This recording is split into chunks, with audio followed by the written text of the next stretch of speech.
Hindi ko pa masyadong na-digest lahat, ha? Pero kung if she is the least guilty, kasi ang ruling naman dyan is the least guilty can be accommodated as a state witness, di ba? Kung siya ay hindi most guilty, baka pwede.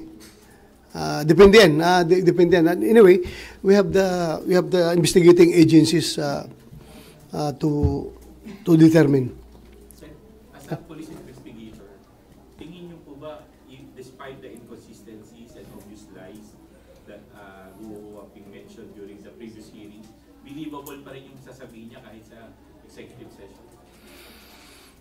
Meron din namang kapanipaniwala din.